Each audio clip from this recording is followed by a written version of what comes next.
Electrical, plumbing, sanitary, home appliances, lighting എന്നിവയ്ക്കെല്ലാം attractive EMI ഓഫറിൽ 0% ഇൻട്രസ്റ്റോടുകൂടി നിങ്ങൾക്ക് ലഭിക്കുന്നതാണ്. ഇനി നിങ്ങളും എന്നെ പോലെ മേൽക്കോയിൽ വിസിറ്റ് ചെയ്യൂ, നിങ്ങളുടെ ഡ്രീം ഹോം റിയാലിറ്റിയാക്കൂ. പെരിന്തൽമണ്ണ ഏറാന്തോട് തോട്ടിൽ നിന്നുയരുന്ന രൂക്ഷഗന്ധത്തിൽ നാട്ടുകാർ പരാതിയുമായി രംഗത്തെത്തിയതോടെ സ്ഥലം സന്ദർശിച്ച് നടപടികൾ എടുക്കാനൊരുങ്ങി മങ്കട MLAയും നഗരസഭാ ജനപ്രതിനിധികളും. പ്രദേശത്ത് CCTV ക്യാമറകൾ സ്ഥാപിക്കുമെന്ന് MLA അറിയിച്ചു. പെരിന്തൽമണ്ണ നഗരത്തിലൂടെ ഒഴുകുന്ന ഏറാന്തോട് തോട്ടിലെ ജലത്തിൽ നിന്നുയരുന്ന രൂക്ഷഗന്ധത്താൽ പൊറുതിമുട്ടിയതിനെ തുടർന്ന് നാട്ടുകാർ അധികൃതർക്ക് പരാതി നൽകിയിരുന്നു. കൃഷി ആവശ്യത്തിന് ജലം സംഭരിക്കാൻ തോട്ടിൽ കെട്ടിയ തടയണയിലേക്ക് പെരിന്തൽമണ്ണ നഗരത്തിൽ നിന്നുള്ള മാലിന്യം ഒഴുകിയെത്തുന്നതാണ് അസഹനീയമായ ദുർഗന്ധത്തിന് കാരണമെന്നാണ് നാട്ടുകാർ പറയുന്നത്. പരിഹാര നടപടികൾക്കായി ജില്ലാ കളക്ടർ അടക്കമുള്ളവർക്ക് നാട്ടുകാരുടെ നേതൃത്വത്തിൽ നിവേദനം നൽകിയതായി നില 24 ലൈവ് കഴിഞ്ഞ ദിവസം വാർത്ത നൽകിയിരുന്നു. വിഷയത്തിന്റെ ഗൌരവം കണക്കിലെടുത്ത് മങ്കട MLA മഞ്ഞളാംകുഴി അലിയും നഗരസഭാ ജനപ്രതിനിധികളും അടങ്ങുന്ന സംഘം സ്ഥലം സന്ദർശിച്ചു. വിശദമായ പരിശോധനയ്ക്ക് ശേഷം നാട്ടുകാരുടെ ബുദ്ധിമുട്ട് മനസ്സിലാക്കുകയും മാലിന്യം ഒഴുക്കിവിടുന്നവർക്കെതിരെ കർശനമായ നടപടികൾ സ്വീകരിക്കുമെന്നും MLA അറിയിച്ചു.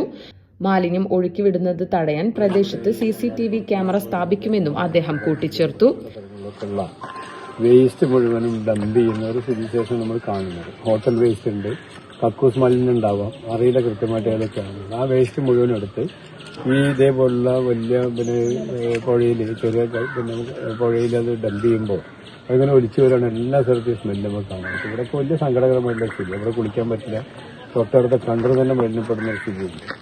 അപ്പോൾ അതില് സ്വാഭാവികമായിട്ടും വെള്ളമെടുത്ത് പരിശോധിക്കാൻ വേണ്ടി അയച്ചിട്ടുണ്ട്. ഇപ്പോൾ പഞ്ചായത്ത് 2 ദിവസം മുമ്പേ അത് കിട്ടിയതിന് ശേഷം എന്താണ് ചെയ്യേണ്ടത്, ഒന്നുകൂടി കൂട്ടായി ഇരുന്നിട്ട് പരിശോധിച്ച് എന്താ വേണ്ടത് ചെയ്യും.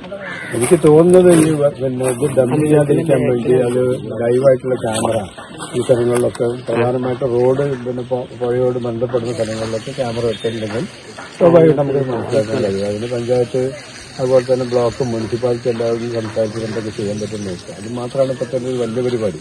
പിന്നെ അതിന് ശേഷം നമ്മളിപ്പോൾ ഇതേപോലുള്ള വേസ്റ്റുകൾ നമ്മുടെ കേരളത്തിൻ്റെ ഒരു വലിയ പ്രശ്നമാണ് എല്ലാ സ്ഥലത്തും.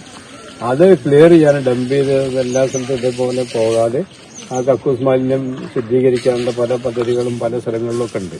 അത് മുനിസിപ്പാലിറ്റിയിലും വേണ്ടി വരും, അങ്ങാടിപ്പുറം പഞ്ചായത്തിലും ജില്ലയിലൊക്കെ നമുക്ക് ആവശ്യമുണ്ടാവും. അതിനു വേണ്ടിയുള്ള പ്രവർത്തനമാണ് നമ്മൾ നടത്തേണ്ടതാണ് എൻ്റെ വിശ്വാസം.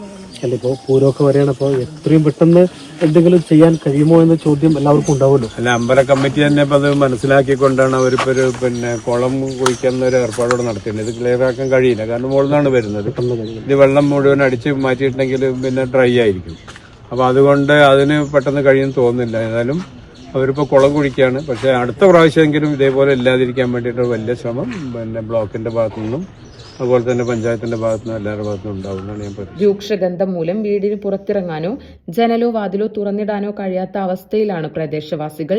തോട്ടിലെ ജലം മലിനമായതോടെ സമീപത്തെ കിണറുകളിലെ വെള്ളവും ഉപയോഗശൂന്യമാകുമെന്ന ആശങ്കയും നാട്ടുകാർക്കുണ്ട്.